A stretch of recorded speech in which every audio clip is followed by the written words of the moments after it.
One of the things that I love about being a member of our co-investing club, real estate investment club, where we get together and look at different investments, is some of the more niche investments out there that just not everyone and their mother is investing in, because as they say, the riches are in the niches, right? Like you can find some really asymmetric returns when you get into some more niche investments. So I'm really excited to have a conversation today with our guest, Andrew Brewer.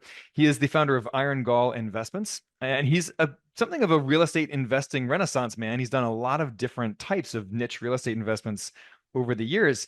So today, Andrew, I'd love to talk to you a little bit about RV parks and some of the pros and cons, the risks, the returns that you've seen in developing and investing in RV parks. Yeah, for sure. Thanks for having me today. Happy to share somewhat of my experience. So I own five RV parks in the Central Texas area, one of which I'm currently redeveloping to double the size of the park. And I've been investing in this asset class for a few years. Um, it's a fairly unique asset class in that, running an RV park or owning an RV park, it's kind of a weird combination between owning and running a business and owning and managing real estate. It doesn't really fit neatly into either category, just because of the nature of your base of tenants. Most people think about RV tenants as being, perhaps somewhat transitory. It's a home on wheels. People travel around. There's lots of people that, maybe they vacation for a couple weeks in an RV. They rent one. There are some that own RVs and travel many months out of the year. Here in Texas, you've got the Texas snowbirds that just come back for the winter, but then they'll be gone for 6 months. And then you've also got people that own RVs and live in them full time. And so because you have so many different uses of RVs, there's a little bit of a challenge there in exactly how to classify the investment. So if you own an RV park, you're probably going to have a mix of people living there full time and people that come in on a daily or weekly or monthly basis and are kind of in and out. And because you have that, daily or weekly or monthly in and out, you have to have a manager that's there, that is looking after the place. It's checking people in, it's checking people out, that makes sure that people are following the rules. Um, some of the folks that live in RVs full time, generally have less income. That can be for a variety of reasons, but sometimes it can be that they have trouble holding down a job or handling their lives. And sometimes there's drug addiction or issues with weapons or something like that. So you need a manager there that can keep an eye on stuff all the time. And that's more the running a business aspect of it. On the flip side, you do own the property itself. So you own the land underneath it. That's an actual hard asset that you have. It's not just the goodwill of the business. And you can do what it is that you want with the land, provided you could get zoning and everything. You could, redevelop it into, some other type of property, but you always have that security there. Right now, we see RV parks trading at a higher cap rate than, say, apartments or some other more, I'll say in demand classes, but I guess it's more mainstream asset classes. But that's changing right now. There's a lot of institutional investors that are going into the RV space. So it is slowly constricting. So that's kind of a brief overview of RV parks. There are some pros and cons. The pros are you own the land. There's a lot of people in RVs. RVs are very popular, at least right now. So you have a lot of customers coming into your business, and they could stay for a long time and provide recurring revenue for you. You're not always necessarily having to go out and get, new tenants all the time. There's also a seasonality to it. So, you have people that if they like your park, they'll typically come back year after year after year, even if they're only staying for a few months. So you've got a recurring revenue stream there. Some of the drawbacks to that, though, is a lot of municipalities don't know what to do about RV park tenants. Do they classify them as campers or people that are using a service, or do they classify them as tenants? So depending on the location that your park is in, it can be challenging to get rid of people because they can get tenant protections.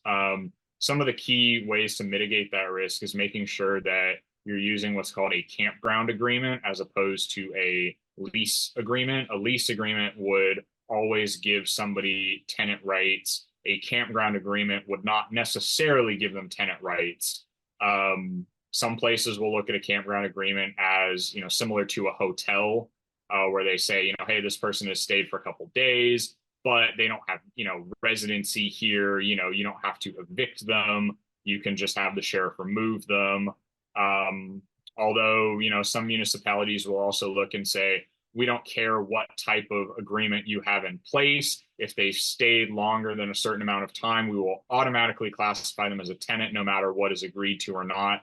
Right. So you just, make sure you have the right agreement in place, and make sure that you're also speaking to the sheriff's department, the city manager, the city attorney, wherever you're located, so that they all, you may have to educate them about the laws and let them know, like, hey, this is actually what the law says, and you need to enforce it. So there's some, there's pros, there's cons to it. I like it as an asset class because you can generate a pretty good cash on cash return that's more similar to what you would generate by owning a business, but you have some security in that you also own the real estate, you own a fixed asset. It's not just 100% based on, goodwill or depreciating equipment, which is typically what you find when you purchase just a business.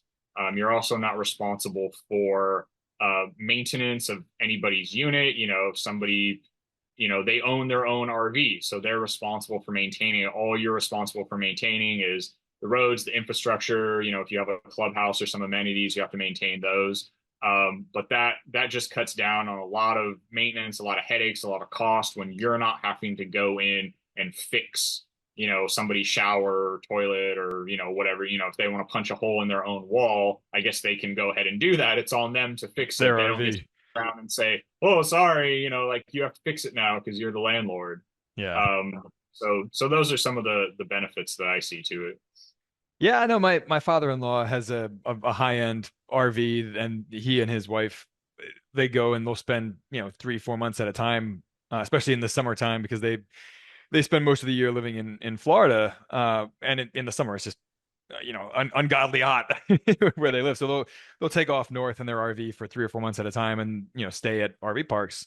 Um, Yeah. one quick question: can you also mitigate that risk of having your park looked at as like a mobile home park or a permanent residency park by limiting your pad rentals, your RV pad rentals, to short-term rentals, like 1 week at a time or something like that? Uh, Or does that add yes. more risk than it's worth, like with the turnover and just lost revenue? In theory, you can. All of the RV parks that I own and operate, or that I own with partners and we operate together, we do try to cater more to longer term renters because of the consistency in revenue. We are Gotcha. not necessarily looking to run a full time business. The challenge you also find with RV parks is it can be hard to find a good manager, and especially if your park is out a little ways, or if it's in a very small town. Um, Typically you want somebody that's willing to live on site, but unless you have like a house on site for them to rent, they're generally going to be living in their own RV. And they'll, probably get a combination of free lot rent and some kind of salary or stipend or something. But that's just a very unique person that would be willing to do that. Right. So we found that it can be a lot of risk there. Because also when you're dealing with short-term people, people that are daily or weekly, it's a lot harder to track that. If you also don't live on site, there's a lot less that's preventing your manager from letting some guy stay for a night and just not reporting that guy came in and pocketing the money. And we hear that a lot from other operators. We've tried to mitigate that by not having um, money exchange hands so much by the manager or at the park. So we have an online, payment portal that people can pay on. People can just go straight onto our website and fill out a form and make their payment by credit card. And then it's a simple matter to just inform the manager this person's going to be coming in. And the manager would have discretion to turn them away, which is one thing we do. If the person shows up and they're, drunk or acting, in a way that we think is going to be a problem, we give our manager discretion to refund them and tell them to leave. Yeah. Usually some kind of excuse like, oh, sorry, we double booked your spot. Like, we don't have a space. Can you please leave? Here's your money back. But we try to limit the amount of times money changes hands. Just because it's a risk, and also when you have longer term people, that's another added security. I mean, first of all, you're not having to refill that space every time, but also, that like, Bob Smith lives in space number 10. Yeah. He pays this amount generally on this day. If for some reason Bob Smith's rent doesn't get collected, it's pretty easy to go and say, hey, Bob, did you pay your rent? If he says, yeah, I gave it to, John, the manager, it's pretty easy to be like, all right, well, Bob always pays his rent every month. And now suddenly he's saying he gave it to you, but it's gone. What's going on? Whereas if you've got, a weekly person or a daily person, it's just a lot harder to track. And there's a potential for money to go missing really easily if you're not there. Yeah. So that's how we do it. Yeah, no, it's a fascinating investment model, and I've seen it work really well for operators like yourself who are operating in that niche where it's you're flying under the radar of institutional money, but still approaching it from a professional background. So love that. Andrew, in 30 seconds or less, how do you help people, and how can people connect with you if they want to take you up on that help?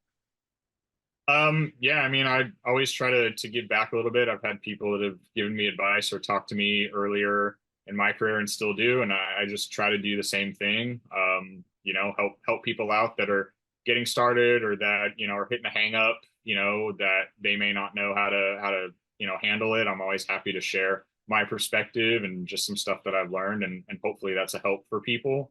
If people want to reach out to me, you can go to my website, which is irongallinvestments.com, IRONGALL investments.com. Or you can shoot me an email, which is andrew@irongallinvestments.com, or you can find me on Facebook or LinkedIn. Those are the two social media platforms I'm the most active on. Awesome. Well, Andrew, thank you so much for coming by today and talking to us about RV parks. I think it's a fascinating investment niche. And guys, if you enjoy these quick, focused conversations that we have, please rate and review the show. It makes a world of difference to us. And on that note, we will catch you next time. Want the cash flow appreciation and tax benefits of real estate without becoming a landlord? You've heard of REITs and real estate crowdfunding, but you probably don't know much about 5 other ways to invest passively in real estate. So we put together a free video course for you to show you how to consistently earn 15% plus returns from 5 lesser known hands-off ways to invest in real estate. And even more importantly, we'll keep risk front and center in that whole discussion. Because really, what's the point of investing for high returns if you also take on high risk, right? So visit sparkrental.com/free to take our free course. Each video is snackable at 10 to 15 minutes long, and the entire course takes less time than watching a movie. Looking forward to chatting with you from within the course.